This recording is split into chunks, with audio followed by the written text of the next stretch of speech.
Hello ladies and gentlemen, boys and girls and everyone betwixt, I am Vince, also known as PleasantKenobi on the internet, and you're probably wondering, what the fuck are those? That led to Chris Wood's death. The fuck is that? What the fuck are those? What the fuck is that?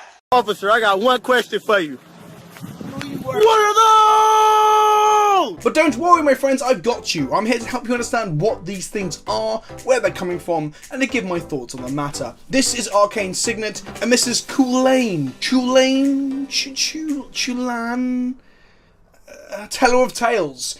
These are the new cards from Throne of Eldraine. I keep wanting to call it Throne of Eldraine, but Eldraine Lord of Leaves has nothing to do with this. This is a completely different plane.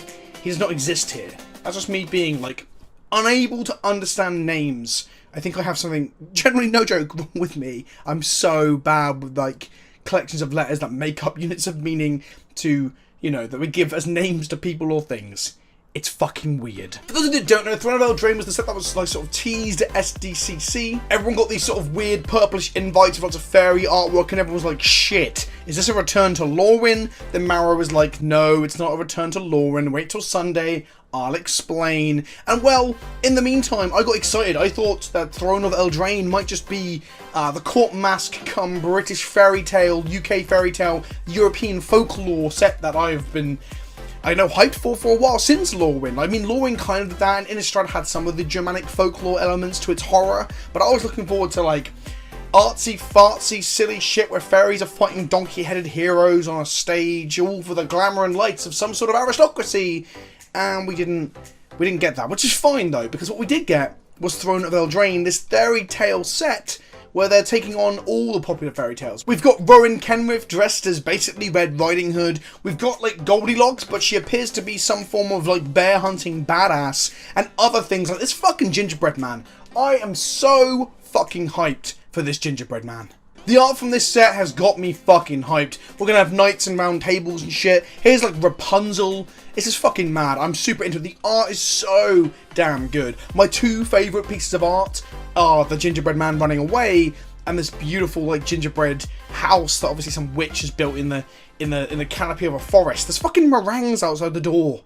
Oh. Then we've got Lady of the Lake, so there's going to be, like, Arthurian legend there as well, so that's kind of where I was going with my predictions initially. And then we've got the Little Mermaid as well. But don't mention that too loud, because someone will get angry on the internet that she's not super, super white. So that's the set, and we haven't had any real spoilers. We've seen some, like, announcements on how boosters are going to change, which I'm going to go into in a moment, and some card frame stuff. But the only real spoilers we've had are these two. And bearing in mind, I know I've talked about spoiler burnout in the past. We did a whole episode of Dice to Removal around this, but this isn't the beginning of the spoilers for Throne of Eldraine. This is actually the Brawl Pre-Cons getting some hype. Okay, so although we are getting, like, bombarded with more and more products, and that's still an issue, I don't think we're starting spoiler season, you know, months and months before Throne of Eldraine comes out. So don't worry about that. It's only a couple of spoilers. So what are these spoilers? Well, there are going to be Brawl Pre-Con decks. Wizards of the Coast are really on the Brawl hype train. Like, fucking super hard. Now, Brawl was all but dead. Like, in the episode of EDH and Chill, where myself and the Professor hang out and play some Commander on Modo, we accidentally stumbled into the Brawl rooms, and there's one guy sat there waiting for a game. Yep. Alright, let me know when we're going. Brawl open play. Oh, that poor one. Look at that. Look at that one person. Please show that. Oh my god. Brawl was essentially a dead format, not dissimilar to Tiny Leaders or Frontier. The difference is that Brawl was invented and sort of championed by Wizards of the Coast. So it had a second life in the sense that Wizards aren't done with it yet. They want this format to do well. Why? Well, it's a rotating Commander, so it's a Commander format, and Commander's super fucking popular. It's a Commander format where the new packs have more of an allure. You have to change deck every standard rotation. Now, for some, that's cool because it gives you a restraint and a reason to brew and change your deck. Where for others like myself, I dislike it because that's one of the upsides of Commander, is that although I can update my deck when and if I want to with new sets coming out, I don't have entire selections of cards, entire engines, entire packages just destroyed and dismantled because of rotation. Myself and the press actually talked at great lengths about Brawl as a dying format and what could have been done differently with it in an episode of Dice Removal that should be coming out next week. So keep your eyes open for that. I'm going to talk more about dying formats in that episode. Brawl is now being brought to Arena. Whether or not it'll have a ladder, probably not. Whether or not it'll be like paid access events that actually give it any sort of like competitive edge, we don't know yet, but we do know it's coming to Arena. Now this will undoubtedly give people a alternative format to play other than Standard, when Standard is stale, or you can't bother to play against the same 3 or 4 decks in the ranked queues. The problem is that it is an alternative format that is at the same mercies as current Standard. It will rotate. Your cards will be worth nothing. You can't dust them. We get to the wild card rare issue that we still have with Standard and isn't being solved by Historic, because Historic isn't going back any further, and Historic kind of looks a bit shit to start with and will take some time to get better. If you don't know, Historic is kind of like the non-rotating modern, inverted commas, of Arena.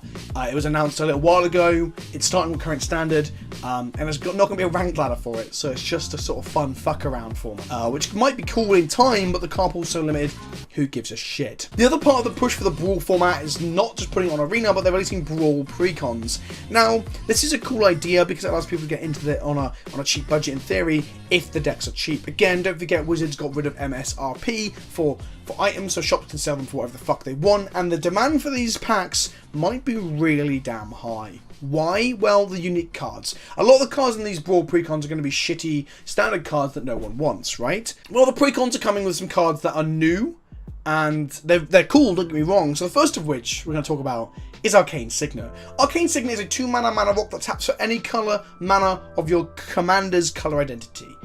It's fantastic. It's incredibly powerful. It's an almost strictly better Felwar Stone. On rare occasion, Felwar Stone can make the mana of other people's spells that you've stolen with stealing effects, sure, but on the whole, you want the mana in your own color identity, and pretty much any deck, barring perhaps mono green decks, might want this card. I think this might be as in demand as Sol Ring. And as we've seen, despite Sol Ring being printed in every commander set ever, having promos and all sorts of shit, Sol Ring is still demanding like a $4 or $5 price tag and are hotly sought after. People need Sol Rings. People love to have multiple commander decks. Arcane Signet is going to be a staple not only of this new Brawl format that Wizards are still pushing, but it's going to be a commander staple too. So this isn't in the Commander Pre-Con for 2019, the Scene 2019 commander decks that we hear about. I think we get the spoilers beginning in August.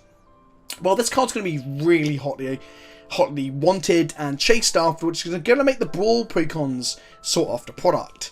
So yep, they figured out a way to sell it, is to sell cards that other format players want, in this case, Commander. Every man, woman, and his dog is going to want some copies of this card. 1, 2, 3, or 4 copies mean the Pre-Cons are going to fly off the shelves. And then they also spoiled that they're going to use the Pre-Cons to print commanders that will help fill out color identities that aren't going to be available in Standard. So come Throne of Eldraine, rotation happens, and we lose Arcades the Strategist from Standard.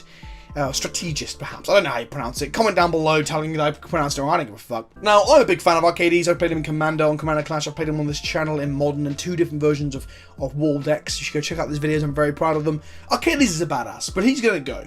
And obviously people will want to play Bant. So here we have Chulane, Teller of Tales.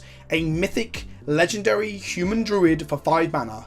Green, white and blue, and 2 of any other for a 2/4 with vigilance. Okay, so far, so... yeah, it's a creature with vigilance and a fat booty. But whenever you cast a creature spell, draw a card.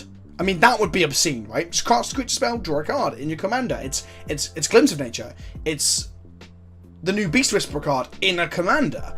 But then you may put a land card from your hand onto the battlefield. So not only does it draw cards, it actually ramps you. In certain builds, in certain versions of decks, alongside like Clownstone Curio, you can easily go infinite with this guy. This guy is absurd. Oh, and by the way, he has 3 mana tap him, return target creature you control to its owner's hand. Sorry, I've got a bit of a cough, and when I start laughing uncontrollably, it really brings it up. What the fuck? It's a Bant commander with a reasonable body. It has a keyword on it as well. Why the fuck it's got vigilance? I don't know. I guess it can attack and return a creature during combat, so you can swing with your entire team and still save a creature that you need to keep. I think this guy is going to be sick in Cube as well, and just regular commander. Bant and Bug, or Sultai as people call it, they get all the best commanders, right? Any commander has blue and green in it because they're easily the best 2 colours in commander, alongside probably black. But all the blue-green commanders are absurd, right? We've got this guy, we've got Muldrotha recently, we've got Yomok, we've got Tatjova, my love in commander. These are all obscene. Where are the good white commanders, like mono white? There just really isn't any. What about Boros? Feather was close, but nothing compared to this guy, Yomok, Tachyova, the value they create is just insurmountable. This commander feels like one of those ones that when they untap, they're just going to go off. He could be quite strong for decks like Elf Ball. He could be good if you get to untap him. I'm glad fucking Paradox Engine is gone, right? Can you imagine this guy with Paradox Engine? That would be fucking absurd. Just a couple of creatures, couple of lands, and a Cloudstone Curio, and you are off. I imagine that Cloudstone Curio is probably going to spike if it hasn't already. Let me just check. Nope, still 24 bucks for a non-foil, so I'd pick your ones up now if you can. So this guy is pushed.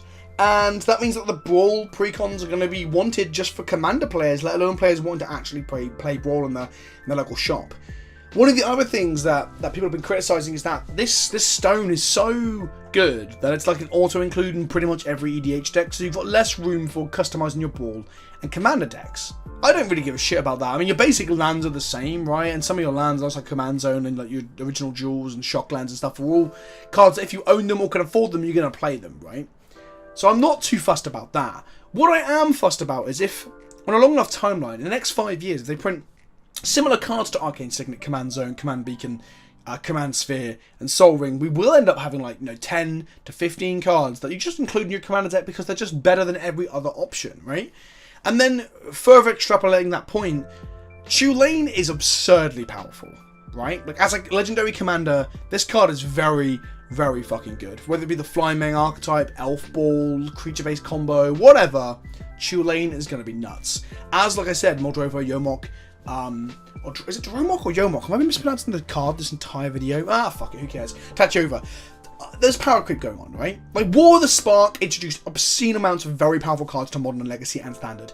3 mana Teferi, Khan, Neoform as a card that enabled an entire combo deck. And then don't forget we just had Modern Horizons that kind of broke Modern in 2 and isn't quite fixed since, even with the Bridge from Below ban, with cards like Hogak and the new Urza. I'm just wondering if power creep's at a very, very big high at the moment, and I wonder if they need to peel it back a little bit and have an underpowered standard for a while. How they make that standard fun in spite of that, and how they make it fun when people are going to keep playing 3 mana Teferi in the face of that, I don't know. But I'd love to hear what you think. Do you think these cards are pushed so much that they're just too fucking good? Do you feel like power creep is damaging older formats slightly? Not hugely, I'm not saying doom and gloom, I'm not saying Legacy and Modern are going to die or be shit forever. Modern's kind of shit right now, but whatever. I'm just saying it's inevitable as more cards are printed and more cards are set into the card pool that we're going to have these sort of issues. Before I wrap up, I just want to mention that they are doing new boosters, collector boosters. They're going to be like 20 bucks minimum.